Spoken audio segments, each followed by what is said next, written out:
안녕하십니까. 프레시안 박인규입니다. 지난주부터 미국의 대중동 군사 개입, 대략 1979년부터 2021년까지 계속됐던 미국의 군사 개입에 대해서 알아보기 시작했는데요. 오늘은 1979년부터 89년까지 약 10년간 지속됐던 1차 아프간 전쟁에 대해서 알아보도록 하겠습니다.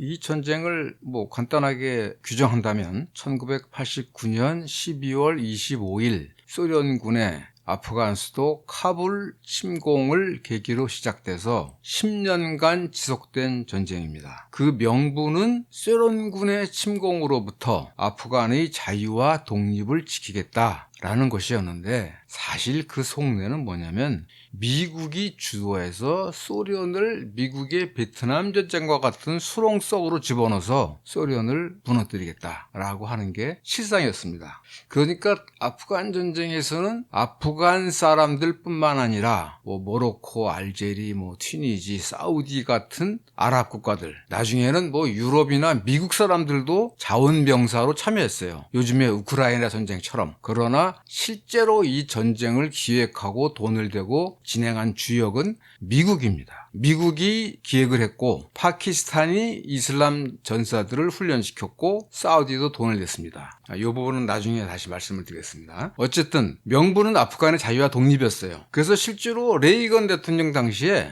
82년 3월 10일을 매년 아프간의 날로 정했어요. 그리고 83년에는 레이건이 백악관에서 소련군에 맞서 싸우는 이슬람 전사, 무슬림 전사들을 맞이하면서 무자헤딘이다, 자유의 전사다 라고 하면서 엄청 칭찬을 합니다. 그리고 83년이 지나가면 유럽은 물론 미국에서도 아프간 전쟁에 참전할 용사들을 모집하는 그런 사무소가 생겨요. 그 모집책 중에 하나가 오사마 빈 라덴입니다. 그러니까 89년까지는 미국은 물론이고 사우디, 이집트 같은 아랍 국가, 그리고 심지어는 중국, 이란, 이스라엘 이런 여러 나라들이 다 참전한 그런 국제전쟁이었던 겁니다. 나중에 소련 그 당시 아프간 전쟁 당시 소련군 장성이었던 사람이 뭐라고 한탄을 했냐면, 아프간 전쟁 당시 우리는 동네 북이었다, 이런 얘기까지 합니다. 근데 중요한 것은 이 아프간 전쟁은 베트남 전쟁 패배 이후에 미국이 관여한 전쟁인데 미국의 지상군이 파병된 건 아니에요. 그러니까 미국은 직접 참전하지 않은, 어떻게 보면 이제 미국의 존재가 드러나지 않은 비밀 전쟁이었고, 그리고 파키스탄과 무슬림 전사들을 앞세운 대리 전쟁이었어요. 그래서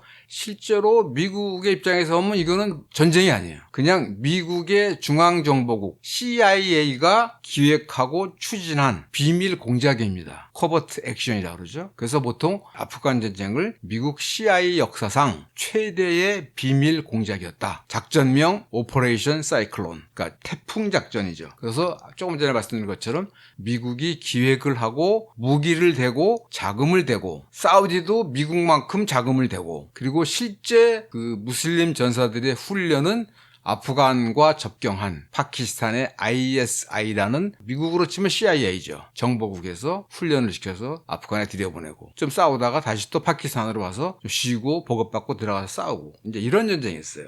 근데 재밌는 것은 이런 미국과 파키스탄, 사우디, 이집트 같은 아랍 국가뿐만 아니라 프랑스나 영국 같은 서방 국가도 사실상 도움을 줬고, 더 이제 놀라운 것은 중국, 공산중국도 이때는 이미 이제 소련이랑 앙수였기 때문에 중국도 참전했고, 더 또 놀라운 것은 이란입니다.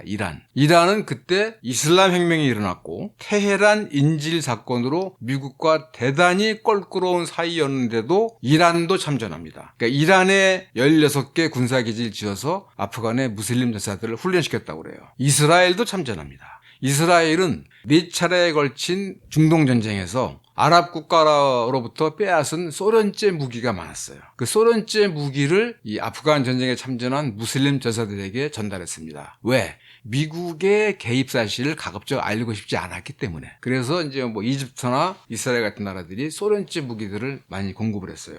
근데 여기서 중요한 것은 뭐냐면 비밀 전쟁이라고 그랬죠. 그러니까 지난번 시간에 대부분의 미국 사람들이 1953년도에 미국 CIA 주도로 이란의 민주적이고 자주적이었던 모사데크 정부를 전복했다라는 사실을 잘 모른다. 잘 모르기 때문에 테헤란 미국 대사관에 대한 이란 시위 군중들의 말하자면 점거 그리고 인질 억류 444일 동안에 대해서 대부분의 미국 시민들이 분노했다고 말씀드렸는데 이 아프간 전쟁에 대해서도 대부분의 미국 시민들은 그 실상을 모릅니다. 왜? 비밀전쟁이니까. 그리고 또 중요한 것은 이제 대리전쟁이죠. 미국의 지상군이 참전하지 않았어요. 그리고 이 아프간뿐만 아니라 아랍 국가들의 많은 무장 세력들이 참전했어요. 예를 들면 이집트 같은 나라는 아프간 침공이 있자마자 한 달도 안 돼서 자국 내에 감옥에 있었던 이집트도 무슬림 세력에 대해서는 강경 무슬림 세력에 대해서는 엄격하게 통제됐거든요. 자국 내 교도소에 있는 무슬림 광신도라고 하면 뭐하지만 근본주의자들 이런 사람들을 보냈어요. 그러니까 어마무시하게 많은 사람들이 이 아프간 전쟁에 가서 전쟁 경험을 익힌 거예요. 그리고 이 사람들이 나중에 이제 90년대부터 미국에 대한 테러를 시작했고 2001년 9.11 테러 이후에는 하나의 정치 세력으로 된 겁니다. 더 중요한 것은 아프간 전쟁이 왜 이제 중요하냐라는 걸 말씀드리는 건데 더 중요한 것은 뭐냐면 아프간 전쟁은 단기적으로는 성공했지만 장기적으로는 미국이나 세계에 대단히 큰 재앙을 불러왔다라는 점입니다. 단기적으로는 왜 성공했느냐? 별로 크게 돈 안 들이고 소련의 붕괴를 촉진했으므로. 베트남 전쟁 때 미국이 쓴 전쟁 비용이 최소 1,500억 달러, 2,000억 달러 그렇게 얘기를 해요. 근데 이 아프간 전쟁 때 미국이 쓴 돈은 대략 한 30억에서 한 50억 달러라고 합니다. 그야말로 껌값이죠. 그런데 소련이 붕괴했어요. 물론 오로지 아프간 전쟁 때문에 붕괴한 것은 아니지만 아프간 전쟁이 소련의 붕괴에 대단히 큰 역할을 한 건 사실입니다. 근데 문제는 그렇게 해서 아프간 전쟁을 통해서 냉전의 종식 또는 냉전의 승리에 이르렀으나 이때 양성된 과격파 무슬림 전사들이 9.11 테러를 비롯한 그 이후에 많은 이 중동 지역의 무력 사태, 알카에다, ISIS, 이런 세력들이 나타나면서 중동 지역을 세계의 분쟁 지역으로 만들었다라는 것이죠. 그러니까 이거는 미국이 2차 대전 이후에 벌인 전쟁 중에서 성공한 전쟁이 거의 없습니다. 한국 전쟁은 어떻게 보면 미국의 세계 패권을 만드는 데 기여했다고 했지만 베트남 전쟁은 완전히 실패한 것이고 아프간 전쟁은 일시적으로 소련의 붕괴에 기여했다. 그래서 일시적으로 성공했지만 9.11을 불러온 것이고 91년도의 걸프전쟁도 베트남 전쟁 이후 미국인들의 마음속에 있었던 반군사주의, 미군의 해파병은 안 돼 했던 그 군사주의를 없애면서 또 미국의 군사력이 여전히 강하구나라는 것을 세계 사람들의 가슴에 각인시키면서 미국의 패권을 다시 한번 확인하는 순간이었지만 결국은 후세인 정권을 전복시키지 못함으로 인해서 9.11 테러를 계기로 9.11 테러와는 무관한 후세인 정권을 타도하겠다면서 이라크 침공을 하면서 자그마치 20년 가까이 전쟁에 끼어든 거 아닙니까? 그러면서 미국 경제가 어떻게 보면 이제 망가지고 이제 그런 것인데 그런 면에서 본다면 이 아프간 전쟁, 1차 아프간 전쟁, 1979년부터 89년까지 계속됐던 1차 아프간 전쟁은 미국발 폭력의 세계화의 시발이다. 보통 이제 세계화라고 하면 미국 금융이 세계 모든 국가를 마음대로 돌아다니면서 말하자면 그 이윤을 추구할 수 있는 것, 그러니까 금융화에 기반한 세계화를 말하지만 이 아프간 전쟁이 시작되면서 미국산 무기와 미국발 전쟁 기술 이런 것들이 중동 지역을 중심으로 해서 전 세계로 퍼지기 시작한 거예요. 그 이란 이라크 전쟁도 마찬가지고 그런 의미에서 이것은 굉장히 중요한 전쟁이다. 그러니까 베트남 전쟁 이후에 미국 내에서 전쟁이냐 평화냐 대화냐 대결이냐라고 하는 그 싸움에서 대결과 전쟁을 추구했던 세력이 이기면서 그것이 1차 아프간 전쟁으로 나타나고 그리고 그 이후 지금까지 아직도 세계는 전쟁의 소용돌이 속에 있다. 우크라이나 전쟁 또 가자 전쟁 그런 것이 있다라는 것이죠. 그래서 중요하다라는 것이죠. 그런데 이제 여기서 문제 하나의 의문은 어떤 거냐면 예컨대 냉전 시절 동안에 소련은 그 자기의 세력권에서 어떤 개혁 움직임 또는 저항의 움직임이 있으면 노골적으로 탱크를 동원해서 진압했어요. 1953년도에 동독이나 폴란드가 그랬고 1956년도에 헝가리가 그랬고 1968년도에 체코, 프라하의 봄이 그랬습니다. 그러니까 나름대로 이제 명분을 내세웠죠. 제한주권론 그래가지고 소련은 사회주의 국가의 종주국이다. 그래서 소련의 주권을 보호 보호하기 위해서는 그 주변부 국가들의 주권을 제한할 수도 있다라고 해서 특히 이제 68도의 프라하의 봄 사건 같은 거는 굉장히 중요한 사건이거든요. 그러니까 이게 뭐 무슨 사회주의 안 하겠다는 게 아니라 인간의 얼굴을 한 사회주의를 하겠다. 보다 좀 인간의 존엄과 품위를 존중하는 사회가 되고 싶다라고 했는데 땡크로 밀어버렸죠, 그냥. 근데 그때도, 그러니까 56년 헝가리 봉기나 68년 프라하의 봄 때 소련이 무력을 동원해서 진압을 했을 때는 미국이 개입하지 않았어요. 그냥 방치했어요. 그러니까 말하자면 동유럽은 소련의 세력권이다라고 해서 방치했는데 79년 12월 25일 소련군의 아프간 카불 침공에 대해서는 미국이 즉각 군사적 대응에 나섰습니다. 아마 소련은 그렇게 미국이 대응했을 것이라고 예상을 못했던 것 같아요. 체코 사태, 68년 체코 사태처럼 그냥 무사히 넘어가겠지. 실제로 그 당시 소련 정치 지도부에서 카불을 침공하면서 사흘 만에 이 작전을 끝낸다 그랬어요. 공산당 정권이 흔들흔들하니까 믿을 수 있는 놈을 지도자로 앉히고 우리 사흘 뒤에 철수. 이런 계획이었는데 이게 10년이 갔죠. 자, 왜 79년 아프간 사태 때는 미국이 개입을 했을까? 그것도 전격 개입을 했을까? 즉각 개입한 지 한 달도 안 돼서 이른바 카터 독트린이라고 그래서 그 당시까지 중동 지역에 미국의 군사력이 없었는데 1980년 1월 23일 날 카터 대통령이 중동 지역은 미국의 핵심적 국익이 달린 곳이다. 이곳에 대한 외부의 침략에 대해서 미국은 군사력을 포함한 모든 수단을 동원해서 격퇴하겠다라고 하면서 이제 중동 지역이 군사화되는 거죠. 자, 왜 그랬을까? 그것은 말하자면 국제 정세가 바뀐 겁니다. 베트남 전쟁 패배 이후에 국제 정세가 바뀌었고 그 와중에서 미국은 엄청난 위기의식을 느낀 거예요. 우리가 지고 있다. 소련과의 경쟁에서 지고 있다. 라고 느낀 거예요. 자, 봅시다. 베트남 전쟁에서 패배했습니다. 자그마치 20년 가까이 끌면서 이 남베트남을 친미적 정부를 세우려고 그러는데 실패했어요. 그 다음에 일본이나 서독의 경제적 추격에 시달리고 있고 베트남 전쟁의 여파로 달러화의 금태환이 정지됐을 뿐만 아니라 달러화에 대한 신뢰가 79년까지는 대단히 낮았습니다. 그래서 금값이 원래는 온스당 35달러였다고 그러는데 79년에 가면 800몇 달러, 그러니까 20, 30배로 오르고 막 그래요. 더 중요한 것은 베트남에서 이른바 민족 해방 운동이 이기니까 아프리카 중남미 등에서도 우리 자본주의 국가들의 지배에서 벗어나 민족 자결할 거야. 그런 운동도 일어납니다. 예를 들어서 아프리카의 앙골라, 에티오피아, 소말리아 이런 데서 민족주의 또는 사회주의 세력의 정권 장악 움직임이 있어요. 여기를 소련이 막 지원합니다. 무기 내주고 거기다가 북한, 쿠바 이런 데 군인들이 갑니다. 가서 군사교관 역할을 해요. 그 공동경비구역 JSA에 보면 거기에 그 송강호가 그 역할로 나오죠. 앙골라에 참전했던 북한 군인으로. 이것뿐만이 아니에요. 니카라과, 바로 미국의 뒷마당이라고 하는 니카라과에서 1979년 7월 달에 산디니스타 혁명이 성공합니다. 산디니스타라는 거는 산디노라는 니카라과의 독립운동가예요. 이 사람이 소모사 정권에 의해서 암살당합니다. 소모사는 완전 친미 독재 정권인데 30년 이상 니카라과를 지배했어요. 그런데 79년 7월 달에 거기서도 사회주의, 민족주의 성향의 산디니스타가 정권을 잡습니다. 그 다음에 이란이죠. 79년 1월 달에 팔레비샤가 해외로 망명을 했고 11월 달에는 미 대사관 인질 사건이 일어났고 거기다가 79년 10월 26일에는 한국의 박정희 대통령이 중앙정보부장 김재규한테 살해당하는 일이 벌어집니다. 그러니까 70년대 후반이 되면 이 이란과 한국은 동아시아와 중동에서 미국의 가장 가까운 맹방입니다. 거기에 두 지도자가 한 사람은 해외 양망하고 한 사람은 부하한테 살해당한다. 엄청난 사건이죠. 그러니까 사실 그래서 미국이 이 전두환 군부 세력의 광주 학살을 용인할 수밖에 없었던 것은 이대로 놔두면 미국의 세계에 대한 지배력이 무너진다라는 그런 초조감이 있었기 때문일 거라고 저는 생각합니다. 어쨌든 이러한 70년대 후반에 벌어진 사태에서 미국의 이른바 지배 엘리트들이 느끼는 거는 뭐냐면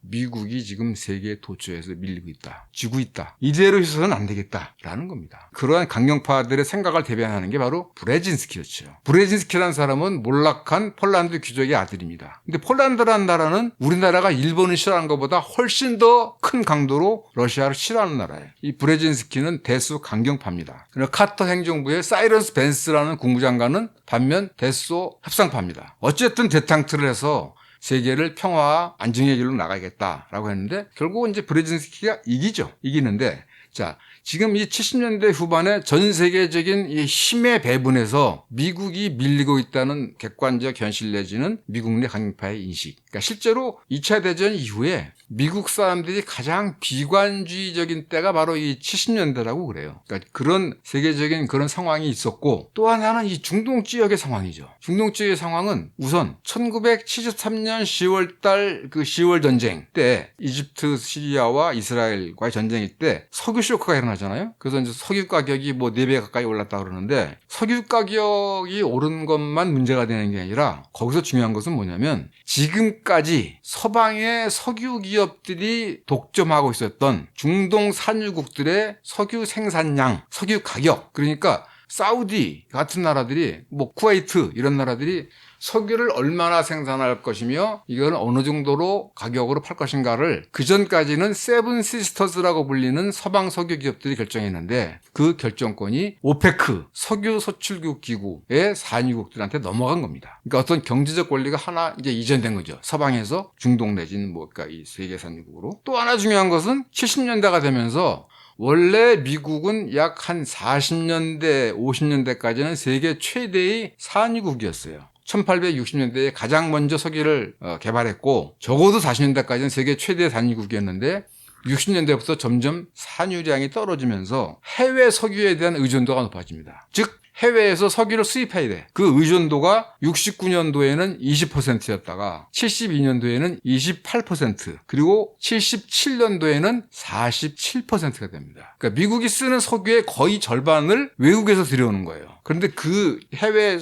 석유의 거의 대부분이 중동에서 들어오는 겁니다. 그런데 중동에 있던 가장 믿을 수 있는 사우디 빼놓고 이란이 무너졌잖아요. 자, 이란이라는 나라는 72년도 이후에 중동 지역에서 미국의 군사적 대리인 역할을 해달라라고 했는데 무너졌습니다. 그러니까 이제 미국의 입장에서는 세계 석유 자원의 3분의 2 이상이 묻혀 있다고 하는 중동 지역에 대한 미국의 지배권을 어떻게 다시 강고하게 할 것이냐. 특히 소련이 이 지역에 진출하는 것을 어떻게 막을 것이냐가 그야말로 최대의 과제가 된 것이죠. 브레진스키가 77년도부터 카터 행정부의 국가안보보좌관이었는데, 그때부터 브레진스키의 어떤 과제, 이 고민은 어떻게 하면 소련이 중동 지역으로 진출하는 것을 막을 것이냐에서 가장 중요한 게 뭐냐면, 중동 지역 또는 서아시아, 남아시아의 이슬람 세력들을 활용하자. 이슬람 세력은 신을 믿는 사람들이므로 무신론자인 소련 공산주의에 대해서 대단히 반대한다. 그래서 그걸 이제 위기의 호라고 그래요. 그러니까 튀니지, 모로코부터 이란, 이라크, 아프간, 파키스탄까지가 이제 전부 무슬림 지대 아닙니까? 그리고 아프간 그 위쪽은 뭐 투르크메니스탄, 우즈베키스탄, 키르기즈스탄 해서 이 스탄 자가 들어가는 5개의 이슬람 공화국이 있습니다.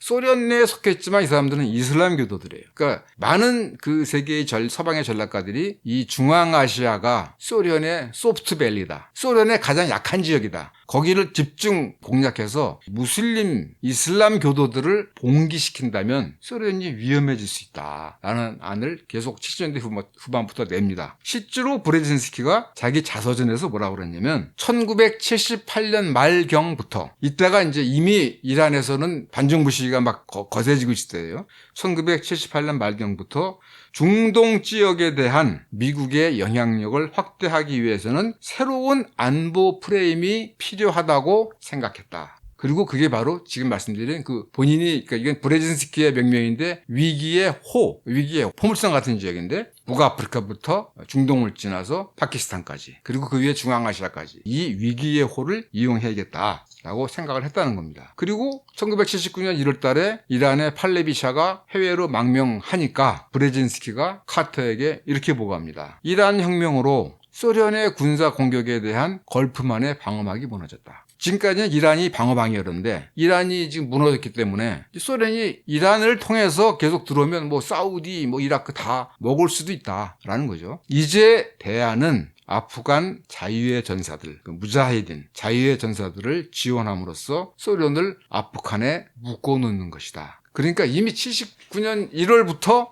이제 아프간에 있는 이슬람 반정부 세력들을 지원해야겠다라는 생각을 했다는 거죠. 이 당시에 아프간은 공산 정권이었습니다. 1978년 4월부터 공산 세력이 정권을 잡고 있었어요. 그리고 미국은 사실은 50년대부터 사우디를 비롯한 이슬람 세력과 굉장히 연계를 강화했고 그들을 반공, 반소 대결에 이용하려고 그랬어요. 그래서 CIA가 사실은 73년부터 아프간의 이슬람 세력을 지원했다고 그래요. 그러지만 이제 이란 혁명이 나고 아프간이 공산화되니까 1979년 3월부터 이란 반정부 세력에 대한 지원을 좀 더 강화해야 되겠다라고 했고 결국은 1979년 7월 3일 날 카터 대통령으로부터 승인을 받습니다. 아프간의 이슬람 반정부 세력에 대한 군사 지원을 늘린다. 79년 7월입니다. 소련이 아프간에 침공한 거는 79년 12월이에요. 그 한 6개월 전이죠. 그 카터 대통령의 군사 지원 승인을 받아내면서 브레진스키가 이 군사 원조로 아마도 소련은 아프간의 군사 개혁을 할 수밖에 없을 것이다 라고 했다는 겁니다. 그리고 1979년 12월 23일 날 소련이 아프간 국경을 넘어서 25일 날 아프간을 점령합니다. 이 부분에 대해서 브레진스키가 그 표현은 없었지만 브레진스키가 놓은 덫에 소련이 들어간 거라고 볼 수도 있죠. 1979년 12월 23일 날 소련이 아프간 국경을 넘던 날 그날 브레진스키가 카터 대통령에게 이제 드디어 우리가 소련에게 그들의 베트남 전쟁을 선사하게 됐습니다. 미국이 베트남 전쟁에서 그야말로 개고생한 것처럼 앞으로 소련도 개고생할 것이다. 그러면서 아마도 결국 소련 제국은 붕괴할 수밖에 없을 것이다 라고 얘기합니다. 그리고 25일 날 카불을 점령하니까 바로 그 다음날 브레진스키가 카터 대통령에게 소련 군세력의 위협을 그야말로 엄청나게 과장해서 보고합니다. 아마도 소련은 아프간을 점령한 후에 파키스탄도 점령하고 이란도 점령하고 어쩌면 사우디까지도 군사 점령할 것지 모르겠다. 그렇게 해서 중동의 석유 자원을 다 몽땅 독식할지도 몰라 라고 보고를 합니다. 카터 대통령이 그 말을 믿었던 것 같아요. 어쨌든 그러니까 1980년 1월 20일 그 카터 독트린을 발표하기 4일 전에 언론 인터뷰를 하면서 소련의 카불 점령은 2차 대전 이후 세계 평화에 대한 가장 중대한 위협이다 이렇게 선언을 해요. 베를린 봉쇄, 한국 전쟁, 쿠바 미사일 날기 같은 엄청난 사건들이 많았는데 그것보다도 더 중대한 위협이다 라고 얘기를 한 겁니다. 그러니까 미국의 상당수 이 정책 엘리트들은 엄청난 위기의식을 느꼈다는 거죠. 이게 이제 말하자면 전형적인 안보 딜레마인데 상대방이 자기 방어를 위해서 한 행동인데 그거를 자신에 대한 공격으로 받아들인 거예요. 그러면 그 당시에 소련의 지도부는 어땠을까? 소련도 엄청난 위기의식이 빠졌다는 겁니다. 그 당시에 소련 지도부에서는 이란이 중동 지역에서 미국의 가장 중요한 군사 동맹국인데 정권이 바뀌었어. 그리고 이슬람 혁명이 일어날지 안 일어날지 모르는 그런 상황이었어요. 그래서 이 소련 지도부에서는 아마 미국은 군사 쿠데타를 사주하든가 직접 침공을 하든가 해서 호메이니 정권을 타도하고 내친임의 아프간까지도 점령할지도 몰라. 아프간은 동쪽에 파키스탄이 있고 서쪽에 이란이 있어요. 근데 파키스탄, 이란은 미국의 동맹국이에요. 근데 거기다가 아프간까지 미국이 먹으면 그리고 그 아프간에다가 미국이 미사일 기지를 배치한다면 그러면 카자흐스탄에 있는 소련의 전략 미사일은 쓸모가 없어진다. 지금 우크라이나 전쟁과 관련해서 우크라이나에 미군 미사일 방어망이 들어오면 5분 내지 7분 안에 미국 미사일이 모스크바에 당도한다는 거랑 똑같은 얘기죠. 그렇게 믿었다는 겁니다. 이거는 실제 기록이 남아있는 게 소련의 최장수 외무장관이 있어요. 안드레이 그로미코란 사람인데 이분이 이제 돌아가신 건 1989년인데 89년에 죽기 전에 왜 소련이 아프간에 개입할 수밖에 없었는가를 아들에게 유언으로 남깁니다. 그리고 공개된 거는 1997년도에 8년이 지난 뒤에. 그런데 이제 그로미코의 얘기는 뭐냐면 지금 미국이 소련 남부 국경의 안정을 침해하고 있다. 그 남북경이라는 데가 바로 이제 그 스탄자로 들어가는 5개 이슬람 공화국이고 그리고 아프간입니다. 그리고 나아가서 이란에 있는 미군 군사기지를 아프간에 옮기려 하고 있다. 이거는 안 된다. 이건 소련의 안보에 치명적 위협이다. 따라서 막아야 한다라고 생각했다는 겁니다. 그리고 실제로 1979년 가을, 그러니까 테헤란 인질 사태가 나기 전일 겁니다, 아마. 이때 소련의 고위 장성들이 그 투르크메니스탄과 이란과 인접한 곳에 와가지고 미군이 이란을 직접 침공하는 것은 아닌지 예의주시했다고 그래요. 그러니까 이란 혁명과 아프간의 공산 정부에 대한 이슬람 세력들의 이 반정부 활동이 벌어지면서 미국이나 소련 지도부 모두 상대방의 의도에 대해서 엄청난 과장과 오해를 했다고 볼 수 있겠죠.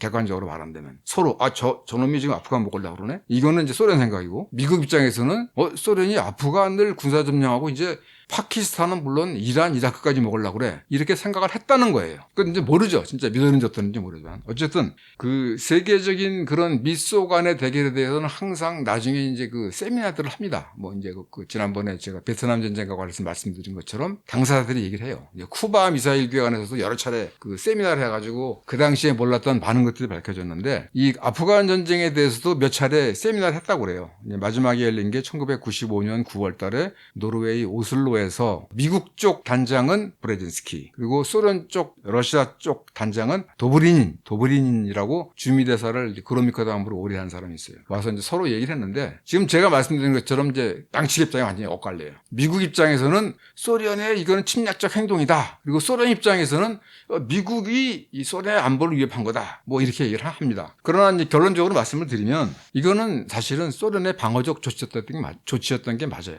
그러니까 1979년 12월 12일 날 당시 브레즈네프 공산당 서기장이 코시긴 수상이나 뭐 우스티노프 국방장관이나 안드로포프 KGB 국장이나 이런 고위 간부들을 다 불러 모아놓고 이 아프간 사태를 어찌할 것인가. 아프간에서 정권을 가진 공산당 세력들이 너무 조급하게 사회주의 혁명을 하려다 보니까 이슬람 세력들의 반발이 상당히 만만치가 않고, 더 나아가서는 이게 이제 비밀 공작에 생기는 세계라는 게 너무 복잡하기 때문에 뭘 알 수가 없는데, 공산 집권 세력 내부에 CIA 첩자가 있는지도 몰라. 하여튼 뭐 그런 복잡한 생각이 있어가지고 어쨌든 우리가 믿을 수 있는 놈을 수뇌부에 앉히고 우리는 나오자. 그 계획이 1979년 12월 25일 오후 3시부터 27일까지다. 그리고 철수다. 라고 했는데 그렇게 안 됐죠. 10년간. 그리고 89년 2월 달에 철수했는데 그로부터 10개월이 안 돼서 냉전은 끝났고, 또 냉전 끝나고 2년 뒤에 소련은 해체를 했죠. 그러면 그 10년 동안 과연 그건 무슨 일이 벌어졌을까? 아프간 전쟁 자체는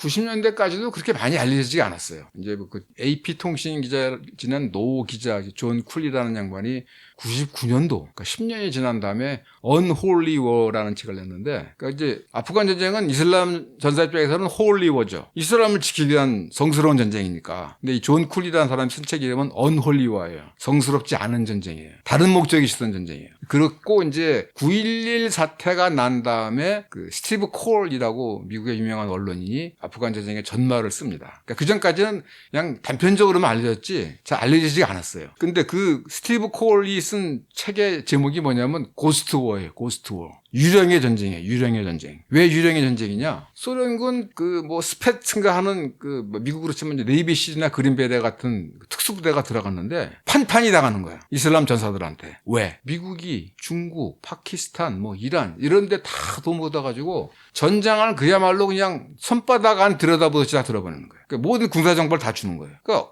그야말로 무슬림 전사들이 신출 규모란 거예요. 그래서 이거 유령들 아니야? 그래서 러시아어로는 두키라고 그러는데 유령의 전쟁이라고 그랬다고 그래요. 결국 속절 없이 당한 거죠. 나중에 스팅어라고 전투기 떨어뜨리는 미사일까지 제공했으니까. 지금 이 말씀을 드리는 게 뭐냐면, 지금 우크라이나 전쟁이 그런 거예요. 우크라이나 전쟁이. 미국 아마 군사 교관들은 들어가 있을 텐데, 그건 이제 밝히지 않으니까.